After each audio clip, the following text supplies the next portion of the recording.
Salutations and good morning, everyone, and welcome back to another Grounded Update video where today we're hopping in and we are going to be talking starter bases. Yeah, I'm going to be talking to you guys about a fantastic starter base, a couple great locations for starter bases, as well as some required ingredients to give yourself a really good solid start to the game. This goes right in line with my 5 things you should do right off the bat to help you guys at the start of a brand new game for mild, medium, or low mode. This base will help you out with all of that as well. So I hope you guys will hit that like button. Don't forget to subscribe and leave me a comment down below if you think I should add anything else to this base. But for now, I think that this base design is a fantastic way to start the game. It does give you a lot to grind for and some of the items you will need to unlock from Burgle, but we'll talk about that as we go. So let's talk about what's outside of the base first, shall we? So outside of the base, there is 2 planters. These 2 planters are required because this happens, okay? You want mushrooms. Mushrooms are a good food for you to have constantly growing just as an extra food source. But you want 2 because this can happen. When you see these larger mushrooms like this growing, this is that green thumb bonus. The problem with this is the fact that when these grow like this, when you harvest them, you don't get edible mushroom parts. You get large mushroom chunks that can be put into the grinder and then into the oven to make mushroom bricks, but it's not the same as your standard mushrooms that you're able to gather up. That way you can eat them. So this, as much as it's cool to see some green thumb action going, this is kind of a pain in the butt that this happens. So 2 planters, definitely to start the game with. The other thing that you're going to want to start with is a dewdrop collector.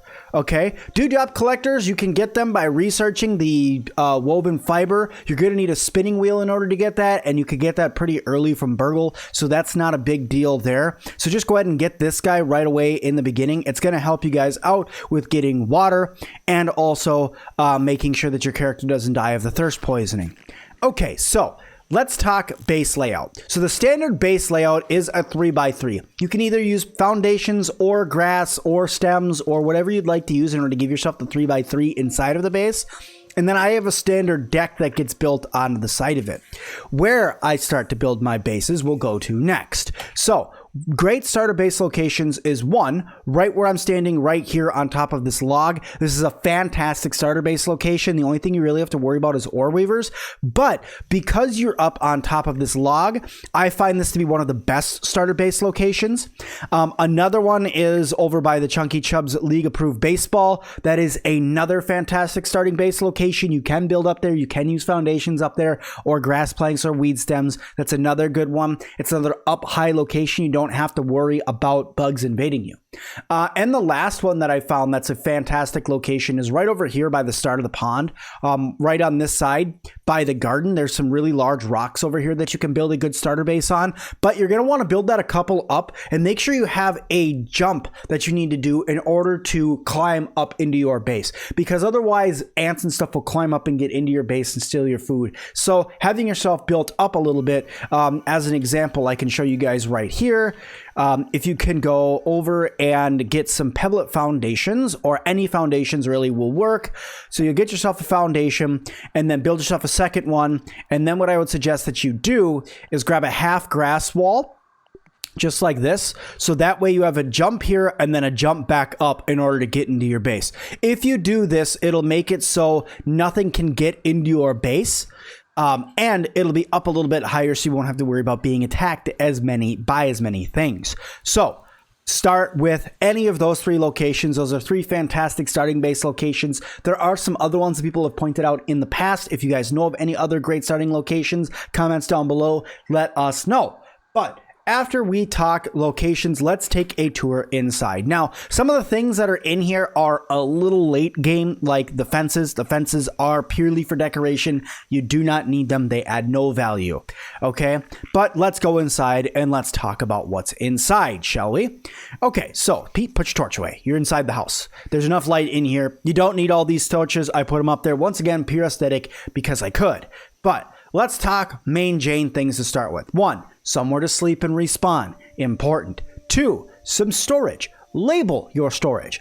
I tend to start with 4, which are bug parts, raw materials. So that's going to be anything from pebblets to clay to quartzite to clover leaves to anything like that. Just some extra stuff, woven fiber, all of that. Tools.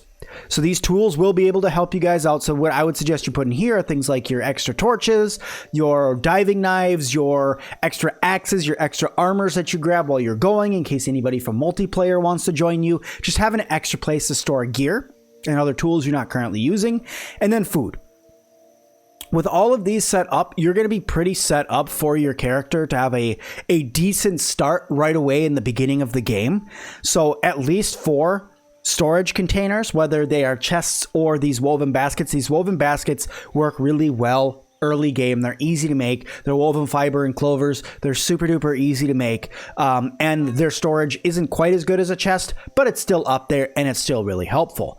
Then the other things you're going to need, obviously, is a workbench and a smithing station. I talked about, the smithing station in my last video on how important a smithing station is. So get yourself built one. You're going to need it. And then, obviously, the workbench here for all the other upgrading you're going to be doing. All of these items here are late game additions, okay?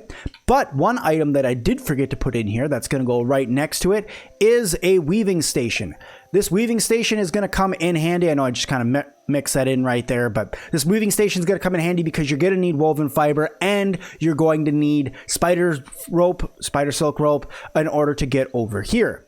Now, for the dewdrop collector. But one of the cool things that you'll notice about this layout that I've given you guys with the weird windows are for 2 reasons. One, so you can see when it's light and dark outside, so you know when it's time to sleep, or you can just look up at your time.